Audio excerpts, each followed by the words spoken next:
Dans ma propre expérience, c'est que lorsque moi je suis tombé malade, j'avais en fait aucune idée de toutes ces notions et j'ai dû apprendre, on va dire, sur le tas et très rapidement. Et c'est ce que je vais partager avec vous. Donc ici, on va voir pendant ce week-end que guérison, en fait, veut dire transformation. Lorsqu'il y a guérison au sens où je l'entends, il y a transformation. Donc la guérison, ce n'est pas simplement la guérison du corps, bien que, oui, c'est merveilleux, la guérison du corps, mais il y a guérison de l'être, en fait. Il y a toujours une transformation associée à ce processus lorsqu'on implique non seulement le corps, mais l'esprit, l'être entier. Vous voyez? C'est une façon beaucoup moins connue d'aborder la guérison. Et pendant ce week-end, ce que je vais partager, c'est plus expérientiel qu'académique. Moi, je ne suis pas médecin, je ne suis pas psychothérapeute, je témoigne simplement de ce qui m'est arrivé et je partage avec vous ma compréhension. Mais sans vouloir vous convaincre ou vous dire « ça y est, c'est ça ». Vous voyez, donc vous gardez votre esprit critique et vous voyez comment ce que je partage avec vous pourrait vous être utile ou pas. D'accord? Je n'essaie pas de vous vendre une recette de guérison ou de vous promettre une méthode en 7 points infaillible pour guérir et ce genre de trucs. C'est pas ce que je fais. Et je pense que c'est universel. C'est pas seulement le cancer, c'est toutes les maladies essentiellement. Vous voyez? Les principes que je vais présenter s'appliquent. Aussi, je ne cherche pas à vous convertir au bouddhisme, même si je vais utiliser des termes bouddhistes. On est dans un centre, un temple bouddhiste, donc c'est un environnement qui me plaît et me convient parfaitement pour partager ce que j'ai à partager. Mais si vous êtes chrétien, musulman ou athée, ça, en fait, c'est pas grave. Vous pourrez, à mon sens, utiliser et comprendre les principes et les appliquer quand même. D'accord? La guérison, elle est basée sur la vérité, la réalité, pas sur l'illusion. Donc ça commence par nous et ça s'étend aux autres aussi. Quelle est la vérité de ma situation? Quelle est la vérité de mon être? On ne peut guérir lorsqu'on est pris dans l'illusion. Je vais en reparler de ça. Donc,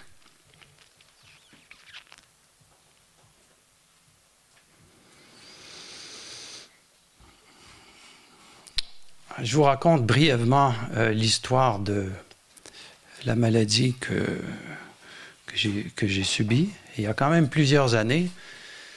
Donc, on remonte à 2006, ça fait 18 ans. Ça fait assez d'années pour me permettre de vous parler de guérison et pas de rémission. Même si les médecins parlent de rémission, j'ai réussi à faire admettre à un de mes médecins que j'étais guéri. Mais il m'a dit oui entre vous et moi. Il ne le dira pas publiquement, mais moi, je me sens très à l'aise de parler de guérison après 18 ans puisque ce cancer n'est jamais revenu. Vous voyez? 2006, j'ai diagnostic de cancer de la vessie de type sarcomatoïde, c'est ça. Donc, un sarcomatoïde, une tumeur de 8 cm dans la vessie, quand même assez grosse, une tumeur agressive, un cancer très agressif de type sarcome. Il y a 2 types de cancer de la vessie. Celui-là, c'est le mauvais, c'est celui qui vous condamne essentiellement. Et puis, après plusieurs tests, on découvre que c'est devenu métastatique. C'est déjà généralisé. Il y a une bonne dizaine de métastases sur les os, donc le bassin, la colonne vertébrale, les côtes et le poumon gauche. J'ai déjà des métastases osseuses et diverses en plus de la tumeur principale. Et puis, les médecins ont fait des tests. Au début, ils me disaient qu'il y aurait peut-être possibilité de faire une chirurgie, d'enlever la vessie, puis après, avec les métastases osseuses, vous savez, on me dit ça ne se guérit pas. On ne peut pas faire de chirurgie, on ne peut pas enlever les os. Donc, à la fin, ils font une biopsie, donc par voie naturelle, ils vont prélever les cellules cancéreuses, et ça c'est un truc vraiment important ici. Ils prélèvent les cellules cancéreuses de la tumeur même dans la vessie, et sous microscope, ils testent différentes chimiothérapies. Le cocktail de chimiothérapie qui était le mieux adapté, qui avait été recommandé par mon médecin et par un groupe d'experts, parce qu'elle avait soumis mon dossier médical à ce qu'on appelle chez nous un tumor board, donc un comité d'oncologues ou de cancérologues qui, dans certains cas, viennent infirmer ou confirmer le diagnostic et le traitement. Vous voyez?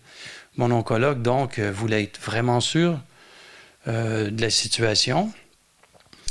Elle avait donc sollicité ce comité d'experts pour réviser mon dossier. Et ils ont tous été unanimes pour dire « oui, c'est ce qu'il a ». Et le meilleur traitement, c'est ce cocktail de chimio, un truc qui s'appelle cisplatine et un autre truc pour la vessie. Et le cisplatine, c'est un poison toxique épouvantable. C'est une des pires chimios. Et donc, ils ont fait le test avec ce cocktail sur les cellules prélevées. Vous voyez? C'est quand même factuellement, scientifiquement, assez proche de ce qu'on pourrait s'attendre. Et dans ce test de microscope, ils ont vu une réponse, ils appellent ça une réponse à 20%. C'est-à-dire, une cellule cancéreuse sur 5 était tuée par la chimiothérapie. OK? 1 sur 5. Donc, sur la base de ça, mon médecin est venu me voir et m'a dit, ben, écoutez, votre cancer, il est inopérable et incurable. Parce que une cellule sur 5, avec la chimio, tout ce qu'on pourra faire, c'est ralentir la progression, n'est-ce pas? On ne peut pas guérir. Il aurait fallu 5 sur 5, ou en tout cas, pour inverser le truc à 1 sur 5, vous n'y arriverez pas. Et moi, j'avais demandé à ce médecin, justement, de me donner l'heure juste, c'est-à-dire de me dire la vérité. Je savais déjà intuitivement, comme je vous l'ai dit, que pour guérir, je devais connaître la vraie situation. Pas un truc du genre, on dit à ma famille, il lui reste quelques mois, et on me dit à moi, vous en faites pas, on va prendre soin de vous, ça ira bien. On évite le sujet, quoi. Là, j'ai vraiment exigé, vous me dites vraiment quelle est la situation. Et ça, c'est dur pour les médecins quand même. C'était dur. C'est une oncologue, elle avait mi-trentaine, une femme très sympathique, très gentille, un très bon cœur. Et moi, je suis père de famille. J'avais mes 2 enfants qui étaient adolescents à l'époque. J'avais 46 ans. C'est dur pour un médecin d'annoncer à quelqu'un qui est dans la mi-quarantaine, ben ça y est, c'est terminé. C'est ce qu'elle devait faire. Donc, elle est venue me voir et elle m'a dit, vous savez, incurable, inopérable, il n'y a pas de possibilité. Et le code, la phrase, c'était « Préparez vos affaires ». Préparez vos affaires. Enfin, je lui ai dit « Combien, à votre avis, il me reste combien de temps? 3 à 6 mois. Si vous faites la chimio, peut-être un peu plus. » Vous voyez? Et à ce moment-là, je me rappelle de la scène, j'étais sur le lit d'hôpital ou dans le département d'oncologie, en fait. Et puis, elle était là, au pied du lit. Elle m'a annoncé, donc, préparez vos affaires. Et je lui demande, mais il n'y aurait pas au moins, je ne sais pas, 0,1% de chance. Et une petite chance. Il n'y a pas au moins quelqu'un qui aurait survécu à ce truc dans le passé. Elle me dit, non, à notre connaissance, non. En fait, elle n'a pas dit non, elle a hoché la tête, comme ça, silencieusement. Et là, spontanément, c'est sorti de moi. Je lui ai dit, je ne vous crois pas, je vais vivre. Et j'ai été surpris moi-même d'avoir dit ça. C'est comme, mais qu'est-ce que t'as? T'es fou ou quoi?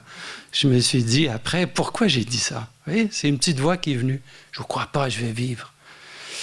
Puis elle m'a regardé comme si effectivement j'étais fou, ou je niais la réalité, parce qu'on pourrait nier. Hein? Il y a des gens qui sont dans le déni.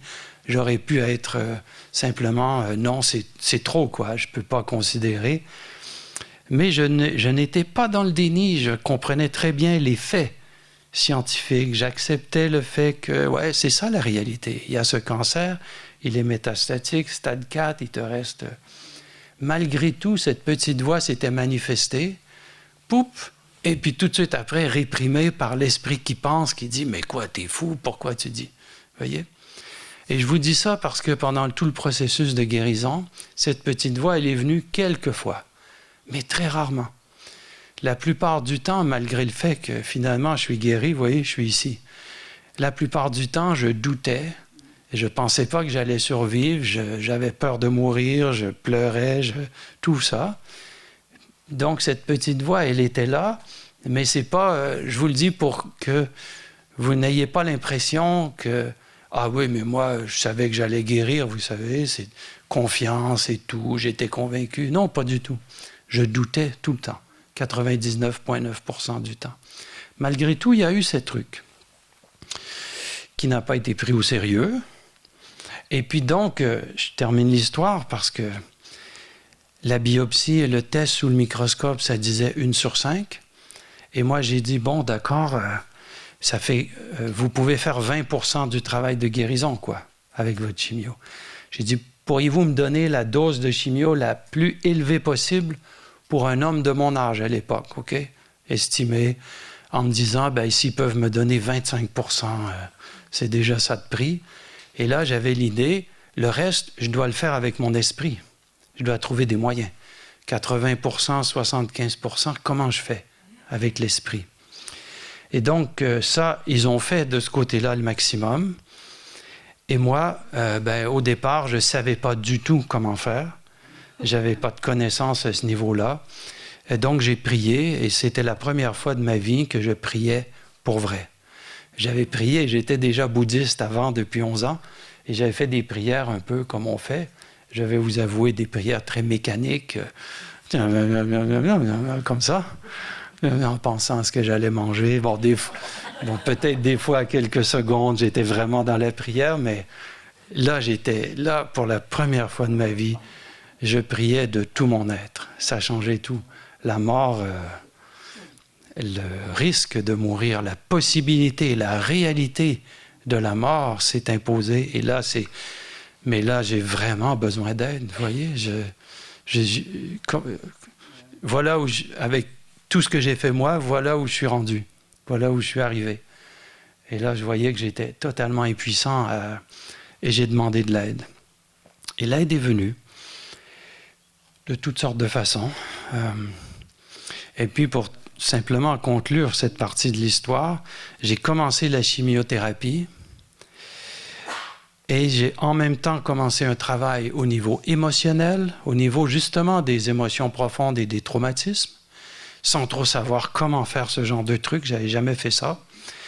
Et j'ai commencé à appliquer certaines pratiques spirituelles qui m'ont été données par mon maître spirituel, Sogyal Rinpoché, à l'époque, qui m'a soutenu de façon extraordinaire. Et ces pratiques et ces approches, je vais les partager avec vous pendant ce week-end. Et puis finalement, j'ai fait tout ça en même temps. Et vous savez, cette chimio, c'était le genre de chimio qu'on peut faire qu'une fois. C'est pas le genre qu'on peut répéter. C'est tellement toxique qu'à la fin, tu es presque mort de la chimio au lieu de mourir du cancer. C'est terrible au niveau du corps. Et donc, j'avais un maximum de 3 mois de chimio. Et j'ai commencé donc cette chimio et tout le travail. Et puis, à mi-chemin, on a refait un test, un scan simplement de la vessie, l'abdomen. Parce qu'au départ, j'ai eu ce qu'on appelle un PET scan. Vous savez, les scans complets. C'est là où ils avaient vu les métastases et tout. Et puis donc, à mi-chemin, ils font un autre scan, mais plus localisé. Et là, le médecin est très surpris. Elle me dit, « Ah, la tumeur a diminué de 50%. » Vous voyez, c'est une nouvelle extraordinaire.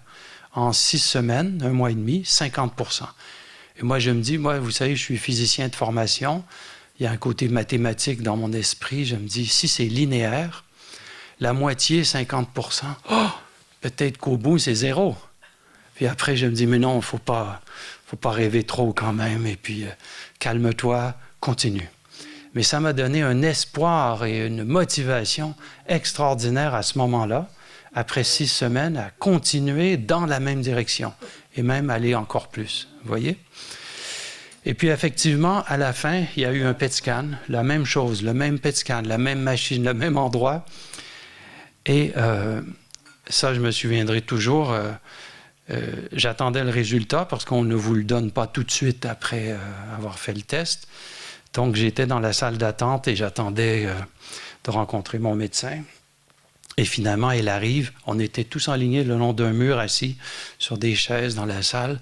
Et elle passe en coup de vent parce que je pense que c'est comme ça chez vous aussi. Les médecins, ils sont très occupés. Ils ont des tas de dossiers et tout. Elle passe très rapidement devant moi.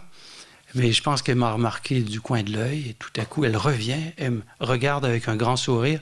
Et elle me dit, « Ah, vous savez la bonne nouvelle? » Et là, mon cœur, vous voyez, non, je ne sais pas, personne ne m'a dit, évidemment. Elle me dit, venez, venez, venez. Et je vais dans son bureau et elle me dit, vous savez, je ne m'explique pas, je ne comprends pas, c'est extraordinaire. Il n'y a plus une seule trace de cancer dans votre corps, suite au PET scan, OK? Plus rien. Après 10 semaines, donc 2 mois et demi de traitement et de tout ce que j'ai pu faire. C'est très rapide quand vous y pensez, 10 semaines. Partir de stade 4, il te reste 3 mois à vivre, il n'y a plus rien. Pour moi, la façon dont je l'ai vécu, ça a semblé 10 ans. Ça a été d'une intensité extraordinaire. Et puis aussi, mon corps était détruit. À ce moment-là, j'avais perdu une vingtaine de kilos. J'étais comme un enfant très faible. Et j'avais plus de force, de système immunitaire. J'étais au bout du rouleau.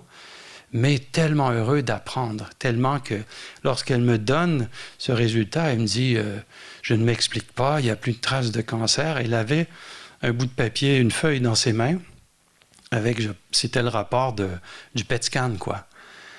Et spontanément, je lui dis mais je ne vous crois pas, donnez-moi, je voulais voir le papier. Et je commence à lire, c'est en anglais, c'est un jargon de radiologue, alors je ne comprenais rien.